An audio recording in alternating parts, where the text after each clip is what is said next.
I'm delighted to welcome Dame Esther Rantzen. Dame Esther, welcome to the programme. Thank you so much, Mark. So we will talk about your remarkable career, but can I talk to you about the last 18 months? What has lockdown taught you? Well, it's changed my life completely, radically. I was a sort of hamster in a wheel, living in London, fighting London traffic, spending most of the day in meetings, events, presentations, and so on. As it happened, I self-isolated slightly before the lockdown on March the 14th, 2020. I was down here where I am now in the New Forest, doing some work here, which had to be cancelled actually, because the person I was working with got some of the symptoms of COVID, so didn't want to spread it around. And I've been here ever since, and my life has changed radically. I believe for the better, actually. Less work, more work. What's the difference, Esther? Well, more concentrated, more focused work, because I do quite a lot of it this way through the internet, through Zoom and Teams and all those face-to-face stuff that you can do via a fibre optic cable, which I've been very fortunate, which was laid not all that long ago in my part of the forest. So I'm lucky to have it. But less time doing the other stuff, the trying to find somewhere to park my car, trying to sort my way to a train station. I mean, I'm still meeting volunteers, for example, for Childline in our bases, 12 bases around the whole of the UK, but I'm not having to do so via train or plane. I can do it this way. So it's a bit more focused. And has your mental health held up? Because a lot of people have been very isolated, haven't they, in the last year and a half? Yes, they have. And I've definitely slowed down, but I think that's probably a good thing, because I was charging around. My children actually staged an intervention a couple of years ago. They all arrived in my life, 2 of them in my office and 1 via Zoom or via WhatsApp, one of those, to say, "Stop it, Mum. You're driving us nuts. You're getting towards your 80th birthday and you're tearing around as if you've got a firecracker up your bum." So I didn't pay attention to them then, but COVID made me pay attention. And I think they were right. And it seems, Dame Esther, that your career, looking back on it, and of course it continues with aplomb, contains, I think, the 2 themes of your life, your 2 great passions, which are broadcasting and helping others. Well, I've been very lucky, as you are, Mark, because you and I can be influential, can't we? We can bring good information to people who actually are asking for the facts. We give them the facts and then they help us. And I think I was just terribly lucky to be on That's Life at a time when we launched Childline. And then I was able to launch the Silver Line via the One Show on the BBC and via local radio. And I think it makes a huge difference that you can actually reach out to people in their own homes and so talk to them about a new service that you're supplying, which they probably would be grateful for, or they may be grateful for. And of course, one of the biggest shows that you were involved in was That's Life, often watched by in excess of 20 million people. What a programme that was. Event television every week. And did you have any idea when you began that project that it would become so influential and so memorable? Well, what I certainly didn't know was that it would be on the air for 21 years. And if you'd said to me back in the beginning in 1973, "Would you like to be doing this for 21 years?" I would have said, well, wait a minute. It's fantastically hard work because, as you know, investigative journalism is very hard work. You're working off not other people's research, but you've got to do primary research into your viewers' phone calls or letters. And some of those letters would be written very painstakingly. We get 5 or 6 pages of a complicated story. So it was, we had a large team of researchers. We had lawyers trying to make sure we got our facts right. And I was never off duty because people would talk to me about what had gone wrong in their lives and what they would like us to investigate whenever I met them. So it was fun, it was exhilarating, it was rewarding, but it was quite exhausting. And if you told me it was going to last for 21 years, I'm not sure I would have signed up for that. But I'm glad I did. Well, I'm very glad you did as well. I've got to say, and the last time we spoke, I said, for what it's worth, that I think there were three absolute titans of broadcasting in the 80s and 90s, and it was Terry Wogan, Cilla Black and yourself, crossing different genres, of course, but the three people that really stick out in my mind as true legends of the medium. And of course, you know, it wasn't just That's Life, Hearts of Gold, your brilliant chat show, Esther, which ran for years and years as well, and so much other broadcasting work, including The Jungle, which we'll come to. But do you look back on your time at the Beeb and consider that to have been a golden era for the organisation? Well, I think it's always fun to do something for the first time, don't you? And I think that Bernard Braden had invented consumer broadcasting, consumer television, and we were able to build on that and take it further. So we did not just 40 cars, important as that was, and washing machines, which in those days always tended to break down, but we also were able to tell stories like Ben Hardwick, who was the lovely toddler who was dying of liver disease and desperately needed a transplant, and transplantation had more or less stopped in the UK. So we weren't finding donors. So we were able to change that. And then launching Childline, talking about the need to strap children into seatbelts in the backs of cars, which I was guilty of not doing, but my husband, who had driven his family in America, knew how important that was. These were new issues for television programs to be tackling. And I think it may have made a difference being female, you know, Mark, because in those days, I suppose the men working in television journalism didn't think that this kind of story was worth telling. And that meant that That's Life was able to pioneer them. And I think it may have made a difference having somebody who was a wife and mother presenting the programme. Well, I think the abiding theme of That's Life, which is one of the greatest properties in the history of British television, was empathy, and a very human show. And the other aspect, of course, was humour. That's Life was bloody funny.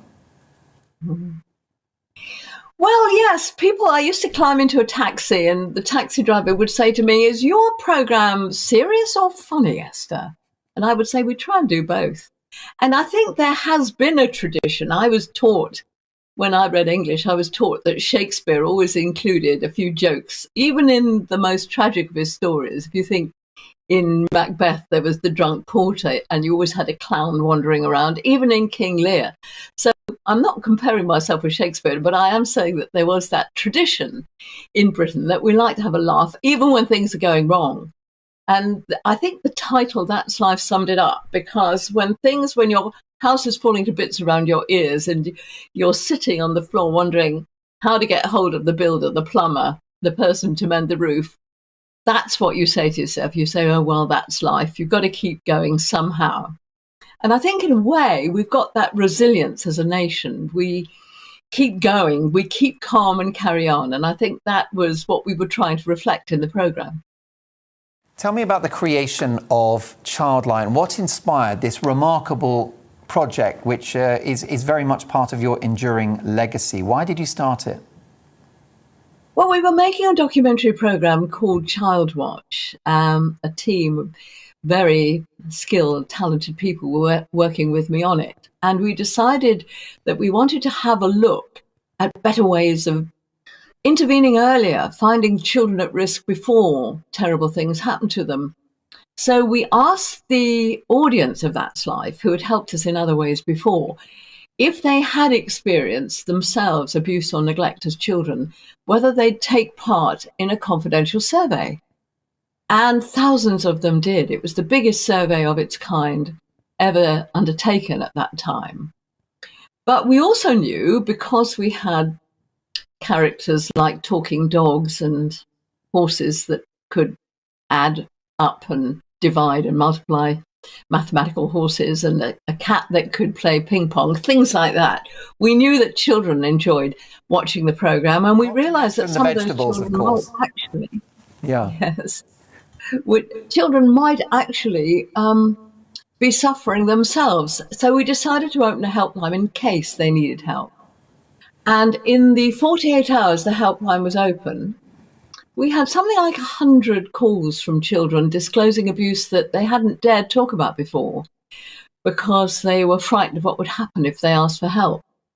And I remember going into the office the next day, and the social workers who were working on the program told me that being able to talk about this without being judged, without being blamed, empowered those children, gave those children confidence. And I remember thinking, if only we could keep helplines open 24/7, maybe besides those 100 children that got through to us, there might be thousands more that needed help. So we went to the BBC and said, in the first programme of Child Watch, would it be possible to launch a children's helpline? And they said yes, so that's what we did. Well, Phil on Twitter, Dame Esther has been in touch about Childline. He asks what made you want to set up Childline. And clearly you must have reflected occasionally, Dame Esther, on the fact that by creating Childline, you've rescued countless lives and most likely saved lives as well. Yes, I think we have. We've certainly been told so. I've been told so sometimes meeting adults who, when they were children, used Childline. And indeed, it was the desperate story of a child that died that inspired us to create Child Watch in the first place. So I think it was the knowledge that all too often children were being discovered too late, and that we really needed to do something earlier, to find them earlier, that inspired the Child Watch program, which led on to launching Childline. Well, before we finish, I'll give out the details of Childline, which is a remarkable resource for children and young people, and Silverline as well, another magnificent organisation that's there to support older people in our society. Dawn on GBNews has asked Dame Esther, what do you think of the BBC today? Well, I think they're in a very different place, aren't they, today, because there are so many other channels, including this one that we're on tonight. So I think the days of attracting audiences of 18 million, 20 million viewers to a particular programme, as we were able to on That's Life, I think those days are few and far between. I think sometimes if you can do set yourself this task, if you can do an interview with the Queen, I think that might get 25, 30 million. But if you don't manage that, it's going to be hard for anyone to attract. I hate to correct you, but I am talking to the Queen of TV. And I'm sure that we are breaking some of our ratings records, many of which have been pretty impressive already. Dame Esther, another question, and this is from Sherwin on email, who asks, would you consider setting up a service like Childline for oppressed women and girls? Well, there are helplines. I think some of the charities working particularly with domestic violence have set up particular helplines for women and girls who've been through that experience. But I can't help thinking tonight of the women and girls in Afghanistan, because clearly we don't always get it right in this country. But if you think for a moment of what it must be like to be a girl who's been going to school, who's had education thanks to the intervention of some of the allies of British troops, of American troops, and now those troops are being pulled out and the Taliban are moving in, I wonder what will happen to the women and girls in Afghanistan. What's happening to them in North Korea? What's happening to them across the world in some societies which doesn't have the freedom that we have to seek opportunities to be able to discuss what we need to fulfill our potential? I think it's a really interesting question. You are an extraordinarily empathetic person, but it's one thing, isn't it, to sit at home watching TV or listening to the radio and feeling pity for someone, but you've always acted on it. Does that come from your upbringing, or is it your nature? Well, I think if you look back at That's Life, where we started this conversation, it was solution focused, wasn't it? We didn't think it was enough to ask the question, what's going wrong? We also asked the question, how can we put it right? And I think that became part of my journalistic training. And the team I work with have gone in different places in television, even in politics, in other places in society, always saying not just what's wrong, but how do we put this right? And I think if you have that focus, it does lead you perhaps to set up organizations which find solutions to some of the problems that beset us. Yeah, I think you like getting things done, Dame Esther, and I think that's the perennial theme of your career. You've obviously had a remarkable career and an amazing family life as well, and I know that you love your children very much, and of course, the love of your life, the amazing documentary maker and broadcaster Desmond Wilcox, who you very, very sadly lost too young. And how did you navigate the grief in all of the years that followed the sad loss of Desmond? Well, like many widows, my mother said, she was a widow, and she said this, she said, someone says, how's Esther coping? And she said, well, Esther copes because she has to cope. And I think a lot of us in this situation, particularly with children, and even now with grandchildren, we cope because we have to cope. And the hardest times, I think, are the times when we would have shared such happiness, like having grandchildren. I mean, Desmond would love to know the grandchildren that I now have, which were very sadly born after we lost him. I mean, I'm not sad they were born. I'm delighted and thrilled they were born, but I'm sad that he wasn't here to see them. And sometimes when I found myself going on holiday, on a marina, for example, because he loved yachts, he loved looking at the yachts and deciding which ones he would buy if we had the money. Big if there. But so when I go to a marina now, I really miss Desmond alongside me saying, I think we wouldn't have that one, Esther. I think we would pick that one. Because he, you know, we knew they were dreams, but he loved indulging me with his dreams. So that's the tough thing. You know, someone once defined loneliness to me as having plenty of people to do something with, but nobody to do nothing with. And I think having a soulmate to do nothing with is what I miss most. He was a truly remarkable broadcaster and clearly an amazing husband and father as well, and much missed. I still remember watching his fantastic documentaries on the BBC, Esther.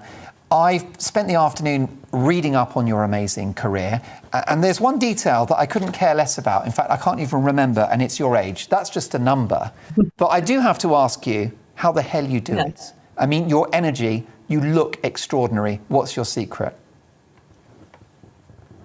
Well, when I look in the mirror, all I see is the bits that are falling off, the bits that are falling down, the bits that are getting wrinkled. So I'm most grateful to you for saying that. I think if you have a family that challenges you, makes you laugh, I had to organise a small sports day. You know, Parents' Day at school? I organised a Grandparents' Day in my garden because my grandchildren were with me, and we had to do the old-fashioned egg and spoon races and three-legged races and relay races. And I think it's trying to keep up with an energetic 6-year-old and twin 3-year-olds, I think certainly challenges you and makes you laugh. And those are the two things that I think make that age a bit of an irrelevance, as long as you have your health. The clock is against us. You'll know all about that. You are the past master of live broadcasting, Esther. But let me squeeze in a really quick couple of questions. One is from Brenda on email. I'll be honest, it's a very political and rather contentious one, but you are the right person to answer it. Esther, what is your opinion of the sexualizing of young children in the school curriculum in relation to their gender identity. Now, this will have, I'm sure, crossed your radar that the Scottish Government have advised that children at primary school can choose to identify as a different gender without parental permission. What's your view on it? I know it's a complex one, but do you have an answer to that? Well, I wish people didn't get so angry about it. You know, we have children not as young as 4, but we do have children, say 10 or 12. I've met a child of 10 who really hated her body because she believed she was a boy and she wanted other people to treat her as a boy. And we do get children ringing Childline, contacting Childline online who are deeply worried about their gender identity. So what we do is listen, tell them that they are valuable and precious, tell them that they must have the confidence to be the child that they want to be. And we don't make judgments. And I think my heart goes out to families facing this excruciating dilemma, because we cannot ignore the fact that there are children who are desperately unhappy one way or another. And I think we as adults need to take the anger and the passion out of it and listen to them. Now, Dame Esther, it's the most important question and it's the last question. What's next? Well, I'm doing a podcast. I'm doing a radio show with my daughter.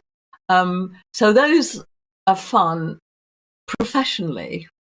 But the challenge I've set myself is I'm writing a document called Stories I May Not Have Time to Tell You, because I want my grandchildren to know the funny things, the sad things, the memorable things that have happened to me and my family in our lives. It's not for publication, it's just for my grandchildren to read. But I make myself laugh, and I hope I make them laugh when they come around to reading it.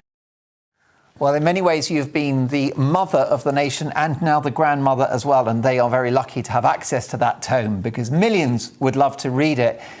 Dame Esther, it's been the greatest privilege to have you on the show. Just the biggest fan of your work. And what's the podcast called, by the way?